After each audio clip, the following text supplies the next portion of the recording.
canal, a voz que clama, história e profecia. Quero trazer um tema falando sobre nações na profecia. Nós fizemos um estudo recente sobre evidências de Deus, da existência de Deus na natureza, no corpo humano, no universo, na transformação de vidas.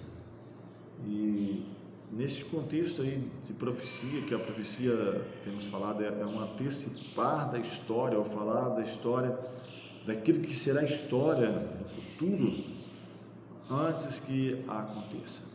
E queremos trabalhar justamente dentro dessa sequência de nações, onde a profecia de Daniel apontava que aconteceria, e procurando nos despertar de que o surgimento e queda de impérios não acontece simplesmente por capricho ou pela maestria dos grandes conquistadores que este mundo já viu, mas pela autoridade de Deus, ou ao permitir de Deus de que essas nações tenham seus destaques, tenham o seu papel no contexto, que cumprem ali as profecias que o Senhor colocou. E claro, não é algo pré-determinado de que elas têm que seguir um destino proposto por elas, mas Deus, ele descreve as nações que estarão em evidência, mas elas podem aceitar, mudando, quem sabe, o curso da sua história, caso aceitem as mensagens de Deus ou rejeite.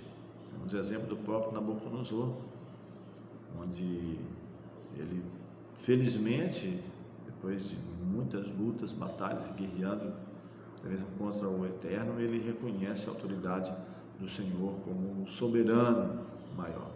É um fator positivo em relação a ele, diferente do seu neto, que não fez a mesma escolha.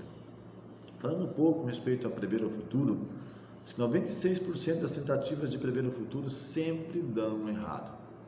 Mas quando nós falamos sobre as profecias bíblicas, todas exatas. Nós falamos no último estudo sobre a evidência da existência de Deus, onde as profecias sobre Tiro, sobre Petra, sobre os egípcios, o povo de Israel, sobre a própria Babilônia, elas cumpriram fielmente. Isaías 46, versículo 9 a 10, está escrito: Eu sou Deus e não há outro semelhante a mim, que desde o princípio anuncio o que há de acontecer, e desde a antiguidade as coisas que ainda não sucederam. O que digo, o meu conselho permanecerá de pé, farei toda a minha vontade. Usamos esse texto no estudo falando sobre a evidência da existência de Deus, e aqui também ele é bem propício para isso, falando sobre as nações na profecia, o surgimento e queda, quem sabe, desses impérios, onde Deus, ele menciona: eu sou Deus e não há outro semelhante a mim. Eu anuncio o que há de acontecer. E nós vamos ver justamente isso. Um terço da Bíblia revela o futuro com exatidão, ou seja, um terço da Bíblia trabalha no contexto profético. Eu já falei nos meus vídeos, nos meus estudos no canal, a voz que clama, história e profecia, da subdivisão da Bíblia, livros históricos, livros poéticos. Estou trabalhando agora nos livros poéticos, e abrimos aí uma exceção para esses 2 vídeos, onde estamos falando sobre as nações da profecia. Acho que é bem importante no momento que nós estamos vivendo aí.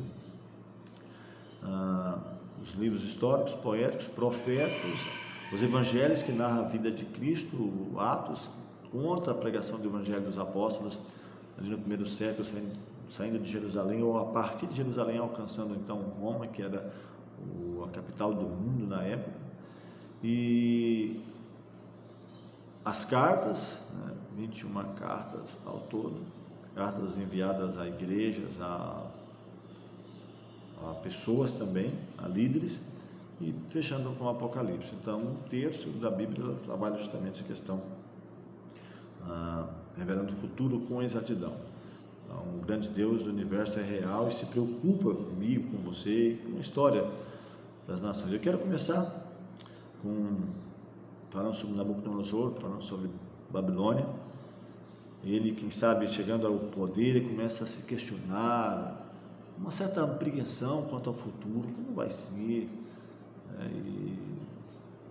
meu reino vai durar por quanto tempo, meu filho vai reinar, depois o filho do meu filho. E diz que no segundo ano do seu reinado, está em Daniel 2, versículo 1, ele teve um sonho e diz que o seu espírito se perturba, passa o sono. E eu até vejo que Deus, utilizando esse questionar dele, dessa inquietação dele, apesar dele ser um homem nesse contexto, quem sabe não temente a Deus, mas Deus conhece a sinceridade do coração, ele questionar, ele, e pela mesmo a posição que ele estava, como o maior império, vamos dizer assim, Babilônia, não vamos dizer em expansão territorial, mas a própria profecia fala, né, de ouro, de todas as glórias, e ele está a se perguntar, e ele tem esse sonho, o seu espírito se perturba e passa o sono. Ele esquece o sonho, isso você pode ver no capítulo 2 de Daniel, do versículos 3 a 9, ele esqueceu o sonho, ele exige que os seus astrólogos, os seus adivinhos, os seus sábios, primeiro revele o sonho, olha só, imagine, revelar o que ele havia sonhado, que nem ele mesmo lembrava, e depois trouxesse a interpretação.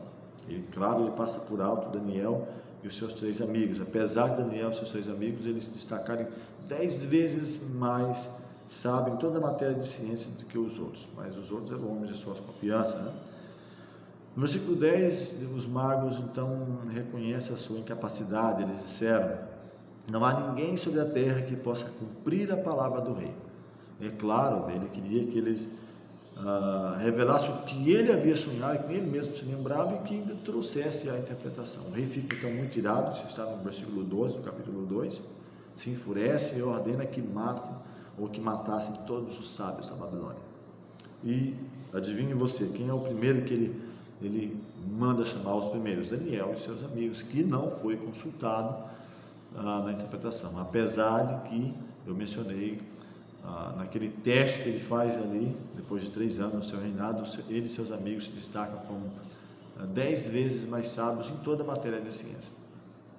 Então Daniel, um jovem hebreu, está no capítulo 2:16, um jovem obediente, temente a Deus, e se apresenta ao rei e pede que fosse dado um certo tempo, um prazo, para que ele pudesse trazer a interpretação. E Daniel então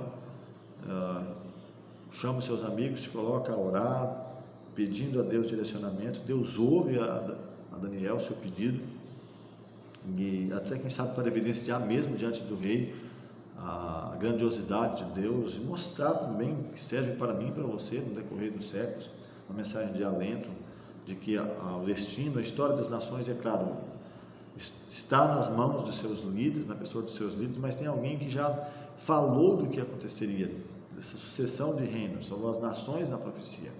Então Daniel se apresenta agora, capítulo 2, versículo 27 e 28, ele se apresenta ao rei e diz: o mistério que o rei exigiu, nem sábios, nem encantadores, nem magos, nem adivinhadores podem revelar. Ou seja, nem o próprio Daniel, ninguém sabe, nem ninguém. Mas há um Deus no céu, o qual revela os mistérios. Ele, pois, fez saber ao rei Nabucodonosor o que há de acontecer nos últimos dias. Então Daniel, ele não usa o momento ali para se engrandecer. Ele fala: olha, nem sábios, nem encantadores, ninguém é capaz, de fato ninguém, nem mesmo Daniel. Mas ele abre um parênteses, há um Deus, há um Criador, o Eterno, aquele que fez todas as coisas, que ele fez saber a você o que vai acontecer. E ele continua ainda na sua narrativa: tu, ó rei, estavas vendo, e ele fala, ali você vê uma grande estátua, e ele começa a lembrar, olha, realmente é uma estátua, ele começa a voltar ao sonho, agora em sua cabeça, imensa, de extraordinário esplendor, estava em pé diante de ti. Ele fala, a sua aparência era terrível, a cabeça era de ouro. Ele, realmente é de ouro. Ele começa a relembrar o peito e os braços ali de prata, o ventre e os quadris de bronze, as pernas de ferro e os pés em parte de ferro e em parte de barro. E ele continua, essa narrativa que eu estou fazendo para você está em Daniel capítulo 2, dos versículos 31 a 35, você pode pegar a sua Bíblia e confirmar. E ele fala, quando estavas olhando para toda essa grandiosidade, essa estátua, enorme estátua, né, com esses diferentes tipos de metais, 4 tipos, o ouro, o prata, o bronze, o ferro, e nos pés, né, ferro e barro, uma pedra foi cortada assim ao auxílio de mãos, feriu a estátua nos pés, de barro e ferro, e os esmiuçou. Mas ele diz ainda que essa pedra que feriu a estátua se tornou em grande montanha e enche toda a terra. E agora? Ele fala realmente isso, e ele revela então o sonho, inicialmente, o que ele havia sonhado, e ele agora passa a interpretar o significado do sonho. Ele diz, olha, tu és a cabeça de ouro, versículo 37 e 38, capítulo 2. Então, o seu reino, o seu império, Babilônia, representa a cabeça de ouro. E, de fato, se você for em Isaías 14, 4, no livro de Isaías, ele fala sobre isso. Babilônia é a cidade dourada, então, a mais importante nessa sequência da estátua.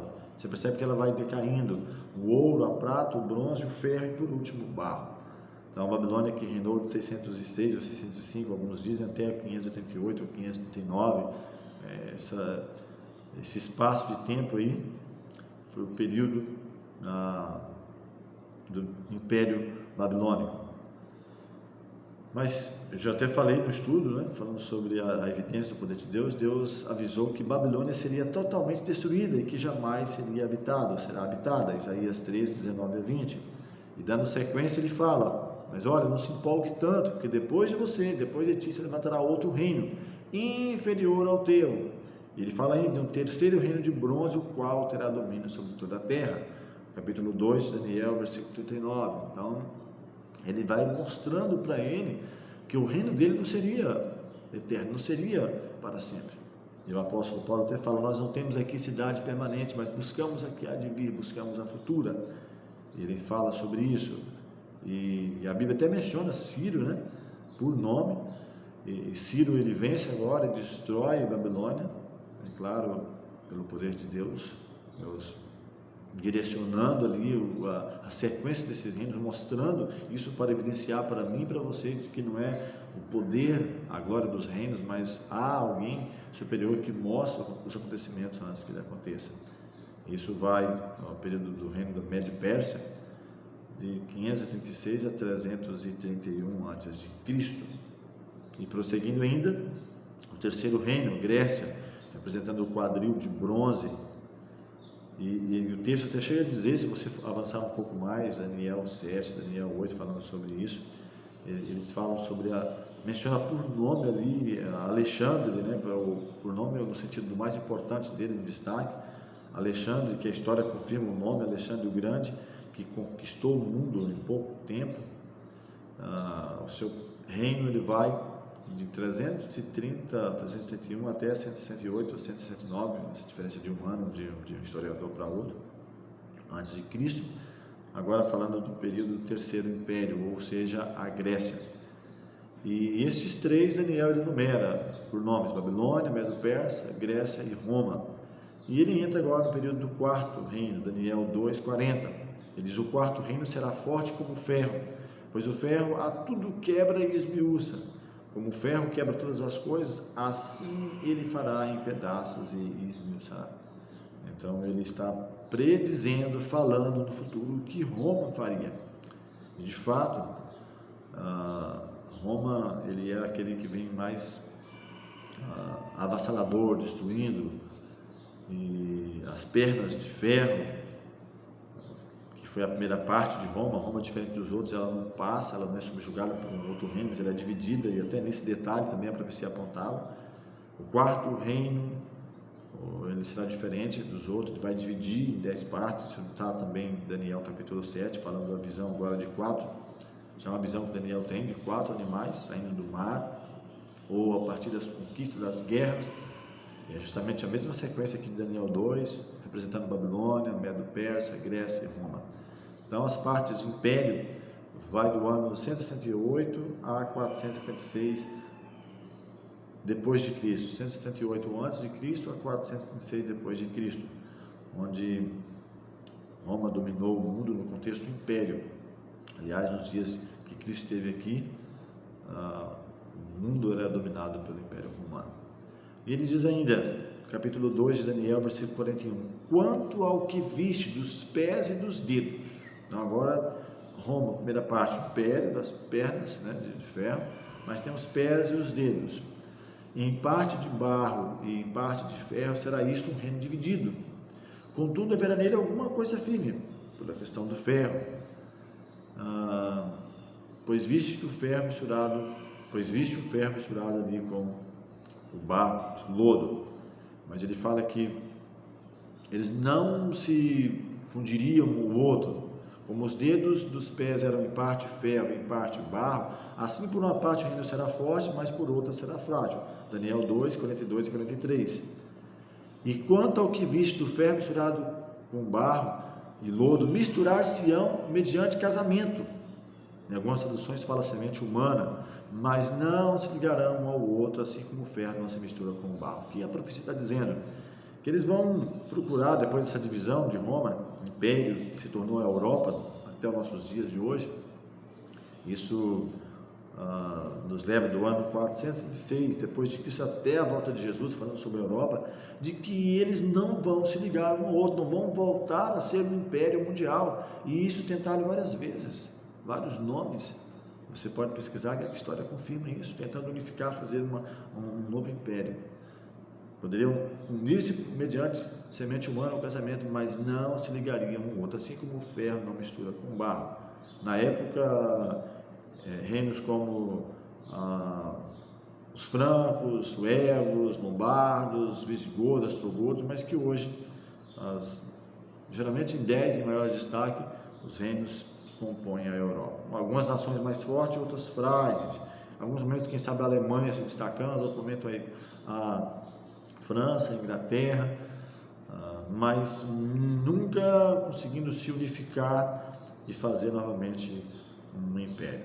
E aqui até mesmo traz um contexto histórico que entre 1850 e 1914 repetidos foram os casamentos entre as famílias, tentando fazer um império novamente. E aqui eu vou citar alguns. 6 notáveis governantes tentaram em vão unir a Europa. Carlos Magno dos francos, século 8, Carlos V da Espanha, século 16, Luís XIV da França, século 16, Napoleão Bonaparte da França, século 19, Kaiser da Alemanha, século 20, e quem sabe um grande destaque aí no sentido de grandes catástrofes que trouxe ao mundo aí Adolf Hitler da Alemanha no século XX. Então, notáveis, e quem sabe outros tantos, tentando unificar para novamente fazer um grande império. E todos fracassaram. E por que fracassaram? Porque a profecia aponta que eles não se ligariam um ao outro. A profecia bíblica mostra isso. Que o último império, o quarto império, ele não se ligaria um ao outro, seria dividido. E assim iria nessa luta até a volta de Jesus. Então, há mais de 1500 anos, estamos no período correspondente aos pés de barro e de ferro dessa divisão. Agora, o que vai acontecer a seguir? E aí é o ponto que quero chamar para você a sua atenção. Nos dias destes reis, o Deus do céu suscitará um reino que não será jamais destruído. Lembra da pedra cortada sem auxílio de mãos que feriu a estátua justamente nos pés? E aqui diz o texto, Daniel 2, 44, 45, este reino não passará a outro povo, e esmiuçará e consumirá todos estes reinos, mas ele mesmo subsistirá para sempre.